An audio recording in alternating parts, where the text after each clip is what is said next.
What's up, strongest men, women, and children from blocks all around the world? I am my block's strongest man. And tonight I wanted to come on to wrap up World's Strongest Man 2021 by going through my predictions that I made a couple of times, once a bit earlier and once right before the qualifiers and right before the finals, and talk about how I think I did. So, of course, we had the two elephants in the room in my original predictions, where I had both, of course, Brian Shaw and Tom Stoltman not making the finals. And of course, they came in 1 and 2. Tom Stoltman winning World's Strongest Man 2021, and Brian Shaw coming in second after having an incredible, consistent qualifier and then doing very, very well to close the gap in the finals. So let's have a look at where I think I did well and where I think I didn't do so well. And were those two guys indicative of my predictions as a whole, or was there a different kind of look and feel throughout the rest of them? So, of course, like everything else, I did the math and came up with a whole mechanism here of, hey, what's up, Kathleen? So I came up with this whole mechanism here of grading my performance on World's Strongest Man 2021 predictions. So I color-coded everything, and we'll go ahead and have a look at how I think I did. So if you look at Group 1, that had Maxime Boudreau, Ivar Schmalk-Stellis. Graham Hicks he came out and was replaced by Gavin Bilton, which is why you see them both here, because I had to give you my original prediction and then my revised prediction that I made right before they started with the extra knowledge that I gained. And then, of course, Travis Ortmeyer and Brian Shaw were also in that group. The way that I've laid this out, if you can kind of see my mouse cursor, is I had the total points that I had originally, my updated prediction right before the contest started, and then actually what happened. And then you can see the plus minus on each one. So then we can kind of see how it shakes out event by event. Yes, indeed, I did all the math there too. So if we look at Group 1, we see that Maxime Boudreau had 17 points. And I had predicted him originally to have 19 points, which is off by 2. And then I had revised that to be 18.5, which is off by 1.5. So the color scheme that you see here is, since there's only 5 guys in a group, if I got it dead on or within a half a point, it's that dark green color. If it's like 1 point to 2 points, it's that olive color. Off by 3 points would be yellow. Off by 2 points would be yellow. Off by 3 points would be orange. And off by 4 points, which is about as bad as you can get, would be red. So with Maxime Boudreau, I'm kind of cleanly in that olive green color. Off by 2 and off by 1.5 is not so bad. Then you go down to Ivar Schmalk-Stellis, and so he totaled 16.5 points in the qualifiers. I had predicted him at 17, which was almost perfect the first time around, and I actually got worse the second time around after talking to Big Laws and absorbing more information and kind of revising it. So then I was off by 1.5 points with Ivar's on my updated analysis. Still pretty good, still kind of in the green family. Graham Hicks, of course, had to pull out, so we'll skip over him. Brian Shaw got 19.5 points. So I had predicted him at 18.5 points on my update, only 16 the first time around. And so I was off by 3.5 points the first time. That actually should not be green. And I was off by, sorry, my bad. In total points, there's more leniency. In placings, it's 1, 2, or 3 points. Total points, since you can have so many points, I had basically like 0 to 5 was greenish. Above that was a little less green, and so forth. So we'll look at the placings in a minute. And so if we keep looking at that, I had him at 18.5. I was only off by a point. In the grand scheme of things, for, you had that many events in the qualifiers, and he ended up with almost 20 points. Being off by only 1 is really, really close on my update. Again, on my original, I was off by a little bit more, but still not so bad. I was only off by 3.5 points. Had the placing wrong by quite a bit, but the points not so much. Travis Ortmeyer, I had predicted at 7 points, which was off by 3. And then I predicted him swung the other way too much at 13.5. So I was kind of off by the same amount too low and too high with Travis. He ended up with 10 points, and Gavin Bilton ended up with 12 points. So I had his original prediction when he was in the other group at 9 points, and then I had updated him to 9.5 here, so off by 2.5 points. So if you take kind of, the total points that everybody obtained in that group and kind of the percentage I was off by, really wasn't very much if you're looking at points. Again, placings are different, but if you're looking at points, not off by so much. Now, if we move back over here to the left and look at the placings, I originally had Maxime winning the group. He actually took second, so that's off by 1. Again, off by 1 to me is, not perfect. The dark green color is perfect. So my updated placing, I had predicted him second, which is what he got. So that's kind of the dark green color, the best you can get in my mechanism. And then olive kind of was my original. For Ivar's, my original prediction was 2 and my update was 3. I ended up being right on the second time around. Brian Shaw, I was off by quite a bit. So I had predicted him to be 4 and he won the group. So that's why you see this orange color. And the reason why I did this color coding is because you can kind of look at the screen as a whole right now and see that it's more green than anything else. So if you kind of create a mathematical scheme and not throw away the fact of what I said about Brian and Tom, but take into consideration what I predicted for everybody else and just say, how did I do overall? It's looking pretty good. So again, with Brian Shaw, I was way off. And then I had updated that prediction. This is before the contest started still, that he would win the group. And I ended up being right on the update. Travis, I had in 5th originally, which is where he placed. And then I had moved it to 4th, which became wrong. And then Gav Bilton placed 4th. I had predicted him 5th, both originally in his original group and in this group, and was off by 1 there, so not so bad. If we look at the placings in the other groups, Evan Singleton really is where one of the places where I really messed up because he ended up being ill during the competition and possibly didn't perform up to where he could have. I don't know how much better he could have done, but I gave him a lot of credit and was off. So Evan ended up 4th in this group. I had predicted him 1st, both originally and in my update. So I was way off there, as you can see with the orange color. Johnny Hansen ended up in 5th. I had him actually making 2nd in the group originally, which I was way off. And I had updated that to be 5th, the correct placing second time around. Trey ended up winning the group, and I had predicted him both originally and in my update to be 3rd. So I was off by 2, which to me is enough to not be a green indicator. So I indicated that as yellow. Tom Stoltman, I had placed 4th. He ended up 2nd in the group. So that's off by 2. That's yellow. But then I had updated him right before they started to be 2nd, and that is where he placed 2nd. So my updated prediction for Tom was right. So hopefully I'm back in his good graces. Mark Felix, I had predicted to be 5th. He ended up in 3rd, which my updated prediction ended up being correct. And then if we move to the next group, JF Caron, I had predicted 1st both times. That's where he fell.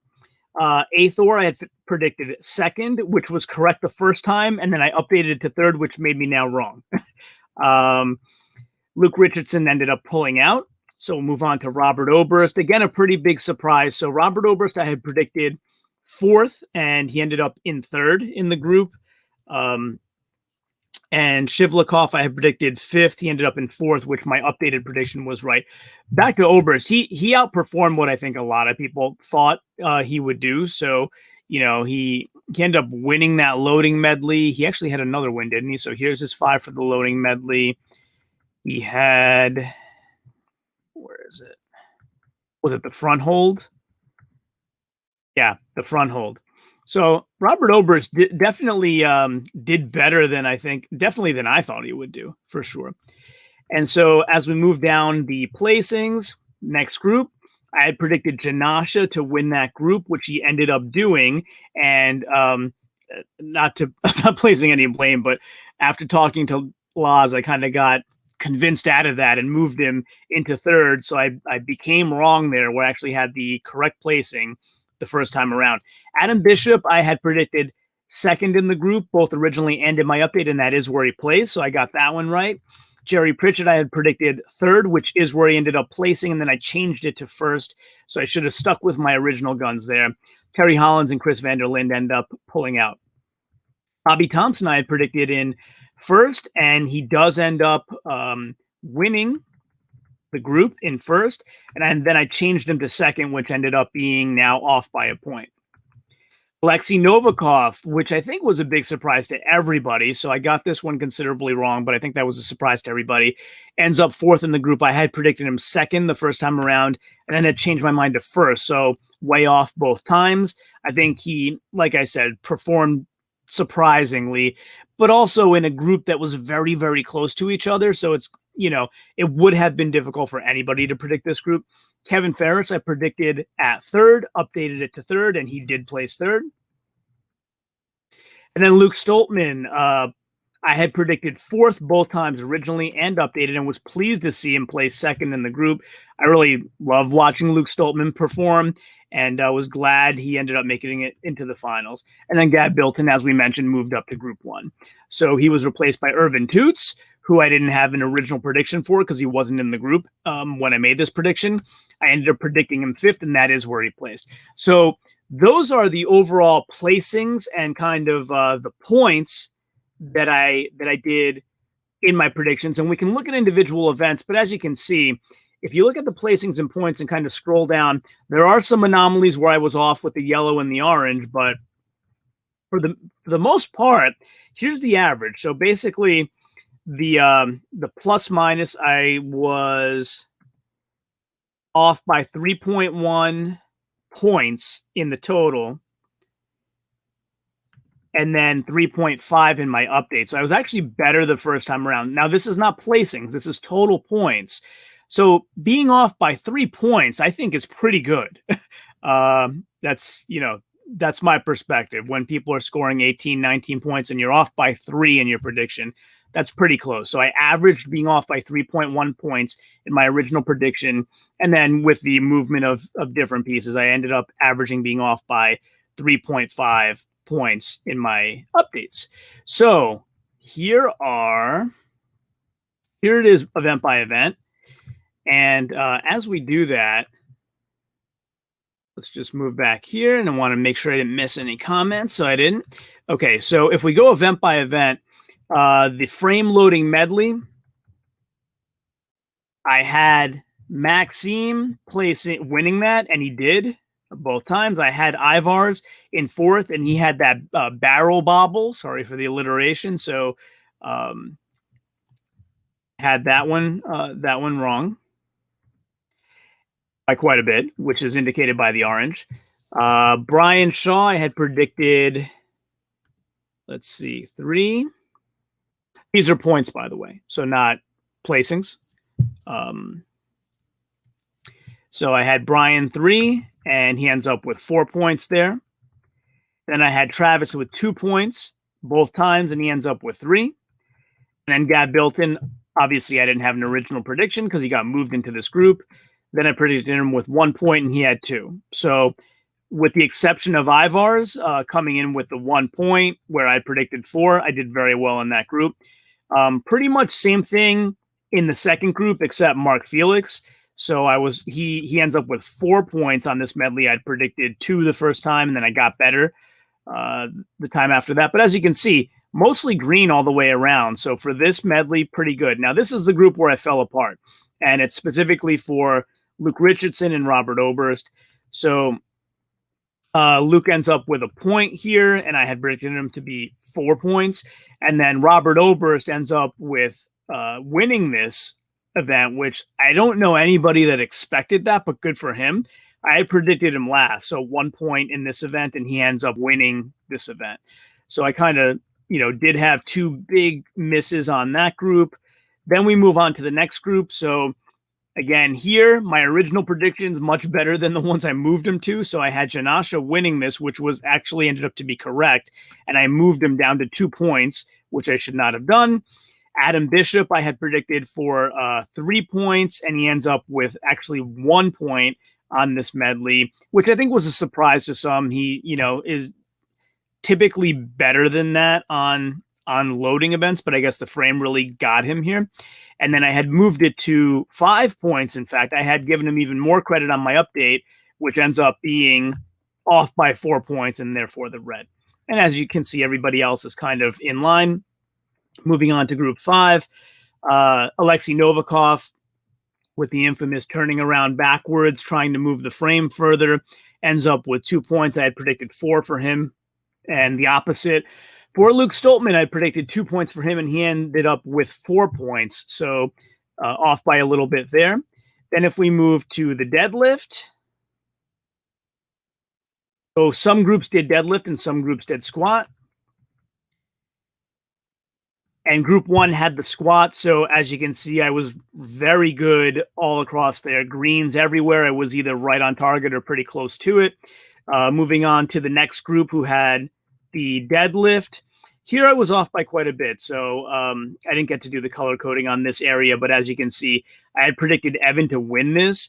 And then I had moved it down to 2.5 points. So he ended up with 2. So my update was better than my original. Same for Johnny Hansen. I end up picking the right point value for him. And then Trey Mitchell and Mark Felix, I'm 0.5 point off on my update. So very close there. And then Tom Stoltman, I was off by quite a bit. So I was off by 1.5 points for Tom Stoltman.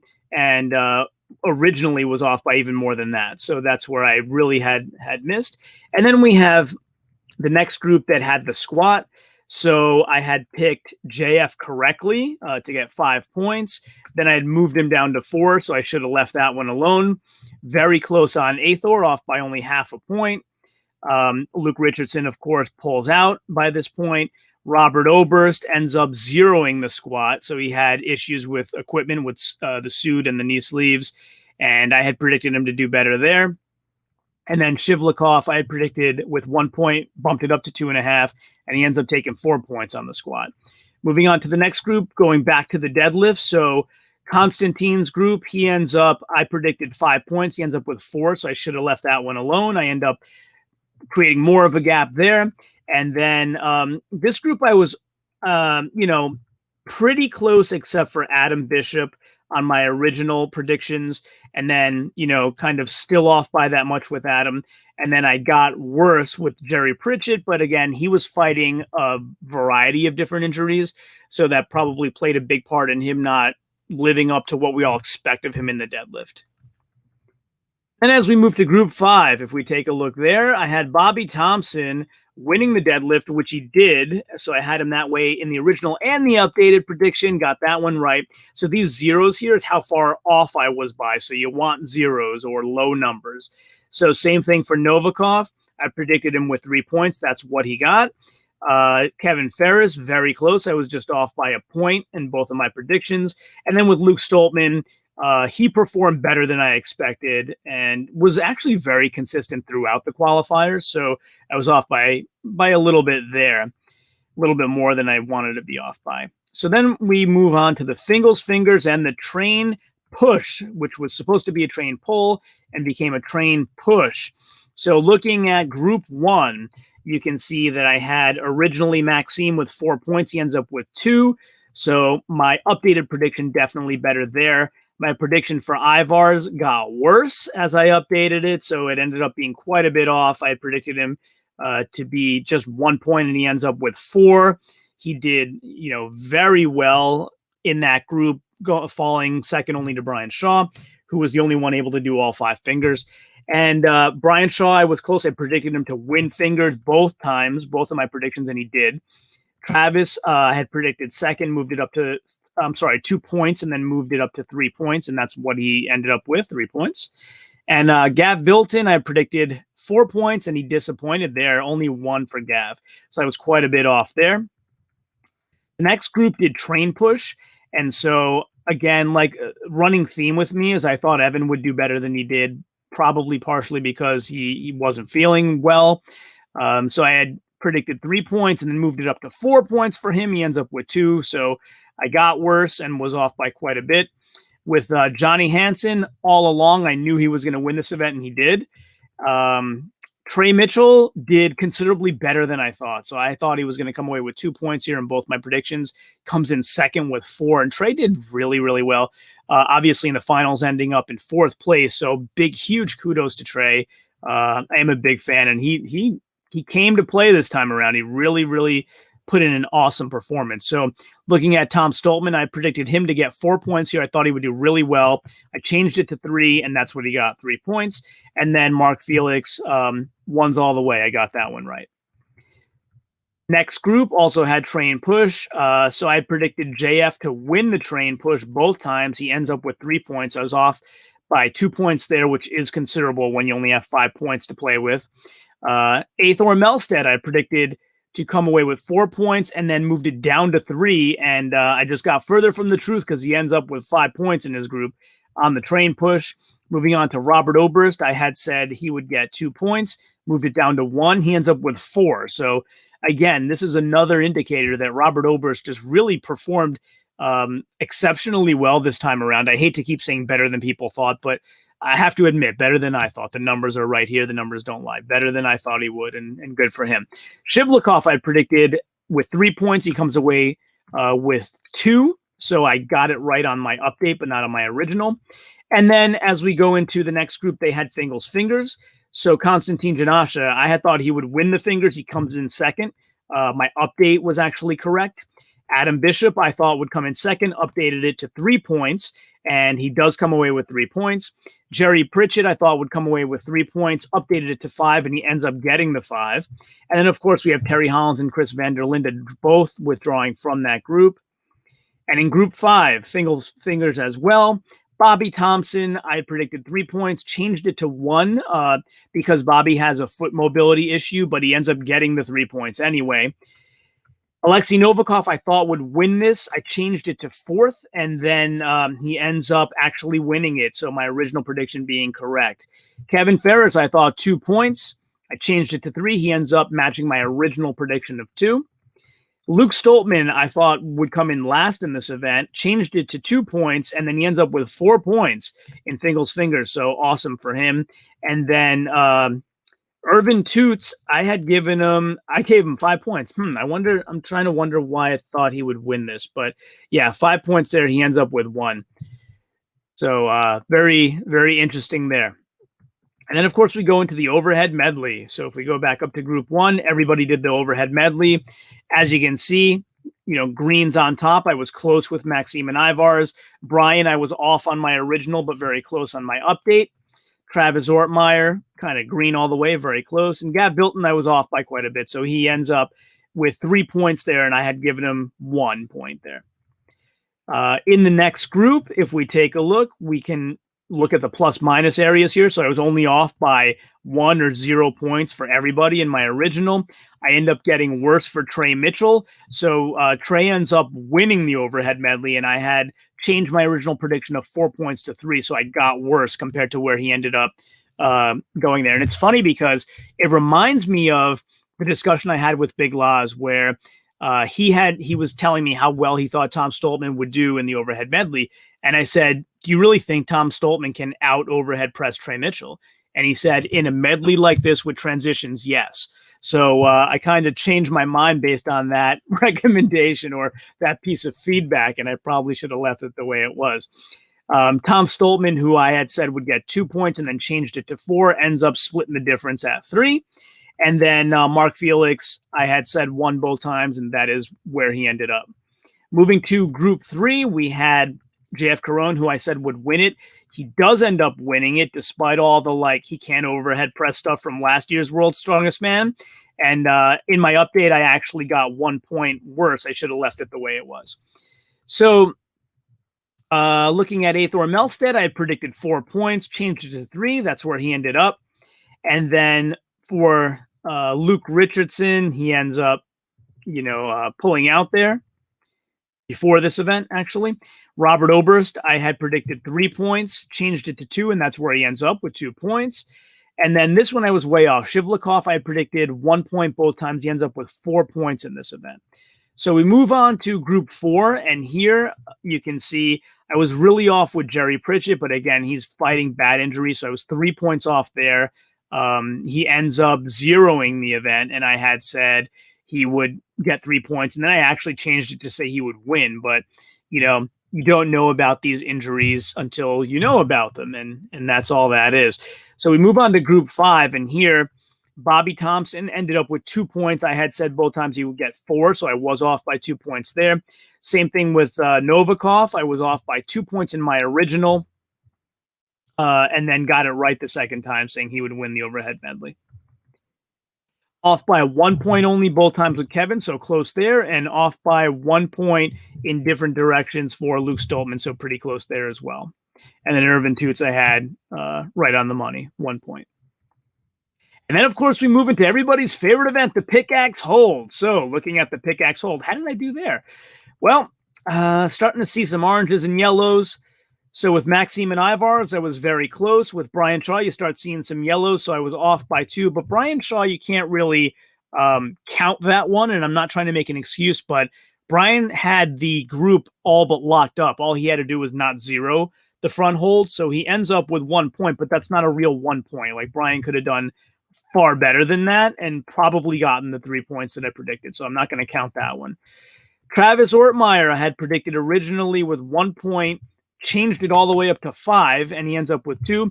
Travis was on my show recently, so if you haven't checked that out, we did that one over on my co-host Hunger Smash Fitness's channel, but it does exist on both our channels right now. You can watch it in either place. And Travis told us that there was a lot of, like, he was holding it for at least 15 seconds while they figured out the rules and how to hold it. So he could have been quite a bit higher here. And then Gav Bilton ends up with 4 points where I had said he would get 1. So he really outperforms there. And then as we go here again, pattern continues where Evan Singleton just didn't do as well as I thought he would in most places. I was off quite a bit with Trey and Tom Stoltman here as well. And making our way down, Robert Oberst is where I was off the most in this one. So I had said he would get a point. He ends up winning it. So big surprise from Robert Oberst. And then in group 4, again, off by quite a bit with Constantine. I was trying to go by the long arm theory, and it just doesn't always work. So Constantine, I had said would get a point. He ends up coming in second with 4 points. I was very close with Adam Bishop, and then Jerry Pritchett again. I got it right despite his injuries, but I had said he would win it, and he somehow does end up winning it with all those injuries. So kudos to Jerry and kudos to JF for being such warriors and fighting through the pain of all those injuries they were going through. And we go to group 5. And so group 5, the Pickaxe Hold, Bobby Thompson ends up winning it, which I said he would. So I got that one right. Pretty close with Novikov. And then I got worse in the update. Off by 2 points, which isn't good with Kevin Ferris. And then very close with Luke Stoltman there. So I was very close there and right on with Irvin Toots. So those are my predictions for the qualifiers for World's Strongest Man 2021. Hey, what's up? Let's see. Kathleen says, are you going to watch Giants live with the Facebook Live? I am. Yes. So Laz and Liz actually just mentioned that because it was on the, was it the official Strongman website, I believe? And that's a monthly payment, which I was kind of hemming and hawing on whether I would do it or not. But Laz and Liz said there would be this Facebook opportunity, like one-time buy. So yes, I am certainly going to do it for sure. Yep. Yeah, that's why hopefully we get into a situation where I can be providing enough value to my audience soon, where we have some super chats coming in if folks feel like they want to support, because helps me to go watch all this stuff so I can provide some in-depth analysis. What I also want to do with that money too, I haven't mentioned it yet, but I've been doing some athlete interviews recently and I want to try to pay them if I can. So if I get enough super chats and super stickers coming in, I want to try to share some of that revenue with them. So just food for thought. It's totally an optional thing, but it's always good to explain where the money is going, right? So if we go back, let's see. Kathleen says the interview with Maxime was hard to watch. Yeah, it did. And I promise you it wasn't me. I don't know. Can you just want to show you? Can you see this? So I am wired. I'm using a wired Ethernet, just showing you the proof. So yeah, I'm not sure what happened with his Wi-Fi, but the first time I interviewed him and Sam, it wasn't like that. So I don't know what was going on. Maybe there was a storm there or something. But yeah, good information either way. But yeah, the connection was a little bit of a bummer. Maybe next time around it'll be better. So let's take a quick look at the finals, and then we'll put this one to bed for tonight. So finals, of course, you see some red because people made it that I didn't say would make it. So all those NAs mean like I didn't pick those people to make it. And if you look through the rows, it's 1, 2, 3, 4, 5. So I only had 5 correct finalists out of the 10. So you can roast me for that one. The qualifiers, I think overall I did pretty well. The finals, I missed a bunch of people, but how did I do with the people that I did say would make it? So JF Caron, I originally said he would win the whole thing. I updated that to be 3rd place, and he ends up in 5th. So I was off by a lot the first time, and I was not off by that much the second time, because now, again, this is out of 10, not out of 5 in a group. So being off by 2 places isn't as bad as it would be in a 5-person group. So, you know, and again, he ends up tearing his hamstring. So it's amazing that he came in. They still came in 5th. I got to give a little jab to my buddy Laz, who said he wouldn't come in the top 5 even before he had the injury. So there you go. There you go. Trey Mitchell, I said would come in 7th place. I updated it to 4th, and bada bing, bada boom. Please give me a little credit for getting that one right. Trey Mitchell finishes 4th place. Then we have, of course, Maxime Boudreau. So I'm skipping the guys that I didn't say would make the finals because I have no prediction to compare against. So what we could do though? So here, originally I didn't say Tom would make the finals, but once he did make the finals, I did these updated predictions before the finals started. So we can look at that. So once Tom made the finals, I said he would win, and he did win. Once Brian made the finals, I said he would come in 2nd, and he did come in 2nd. So I got those 2 right. That's what this green color is. JF we talked about. Trey Mitchell we talked about. Luke Stoltman, this red NA, says I had not picked him to make the finals, but once he did make the finals, I predicted him to come in 5th. He ends up coming in 7th because of that fluke slipped Atlas stone, or else he probably would have been around 4th, and I would have been very close with my prediction, but off by 2 still isn't bad. Maxime Boudreau, I had predicted to be 6th, and then kept my prediction at 6. He ends up making the podium at 3, so I was off by 3 there, but being off by 3 out of 10 again, I don't feel is very bad.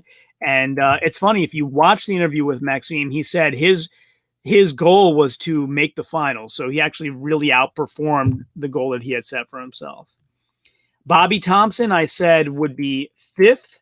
He ends up in 9th. So that's 4 places off, which I think is, deserving of a yellow. It's not close enough to be kind of a green good guess. However, when I updated my prediction, I changed it to 7th, and that is pretty close. That's off by 2. Looking at Athor Melstead, he ends up in 10th place in the finals, and I didn't have him making the finals. And when I found out he was going to make the finals, I said he'd come in 8th, so pretty close there. Konstantin Janasha, I had making the finals all along. I said originally he would place 2nd on the podium. He ends up in 6th place, so way off the first time, enough to be yellow. When I had updated my predictions, I said he'd be 9th. That's closer. And then we have Adam Bishop, who I didn't think would make the finals. He ends up making the finals in, if we go take a look at the qualifying groups again, and we scroll to Adam Bishop's group, you'll see he made it under unconventional circumstances where Terry Hollins and Chris Van der Linde both withdrew. So this is Chris's first World's Strongest Man. You can make an argument he wouldn't have been in contention for a stone off anyway. But you can also say Jerry Pritchett was hindered by multiple injuries. So I'm not trying to say Adam didn't deserve to make the finals. He dealt with the competition he had in front of him and made the finals. But he made it under unique circumstances, let's say. And I think that happened last year too. So that's why I didn't have him making the finals, but he did. And once he made the finals, I had predicted him to be 9th. He ends up coming in 8th, so I was very close there. If you look at the averages, my original predictions were off by 3.6 placings, and my updates were really close, within a placing and a half. So did pretty well there. So all that being said, I think I did fairly well overall, with the biggest exception that I missed a bunch of guys making the finals that ended up making the finals. But that's it. So hope you enjoyed this retrospective of everything that I predicted for World's Strongest Man 2021 and taking a look at pushing aside like the big news that I didn't have Brian Shaw and Tom Stoltman originally making the finals, and looking at all my predictions as a whole and comparing it to predictions that maybe you made or anyone else online made, and see if they were pretty much in line, not in line in terms of picking the same people, but in line in terms of kind of the average discrepancy of how much I was off by or how close I was. I think, honestly, I surprised myself when I actually did the math that as an overall picture, I didn't do so bad for someone who's not a professional forecaster. But thanks again for joining me this evening, especially Kathleen. You're going to give me some credit. Thank you very much. I do appreciate that. Giants Live is going to be very interesting. Let's see. Tom is on fire or a complete dud. He's getting better and better. Tom, I don't know if you saw the Stoltman's latest videos, but Tom is traveling a lot now since he's the world's strongest man. He's doing a lot of appearances. I don't want to say he's not preparing for the Strongman Classic. He's preparing really hard, but it's not the type of prep that he did for World's Strongest Man, like dedicated every day kind of thing. He's, I think he was saying like he tries to get in 2 workouts a week or something like that because of his traveling commitments and whatnot. And because I just get the impression from words that he's using that World's Strongest Man is what matters most. And like the other contests are great and he loves to compete in them, but that's the one that really is meaningful to him. So I don't think he's going to win the Strongman Classic. I don't think he's going to come in last. He'll do well. Like there's an Atlas Stone run. I think even if he's not focused fully, he's still going to win the Atlas Stone run. But yeah, I'm going to put together some predictions for the Strongman Classic, probably get him out sometime next week before the contest happens. And we'll go through all those predictions at that time and talk about that together and see what you think. And Big Laz is probably going to be mad at me because I think he's going to come in second in the Hercules hold, and he's going to tell me, no, there's no way he's going to beat all those guys. He's like honest to a fault where he won't give himself credit, so I have to do it for him. But we'll see you next time, and when we talk about the Strongman Classic, I'll see you all there. And of course, until next time, as always, ciao, homie.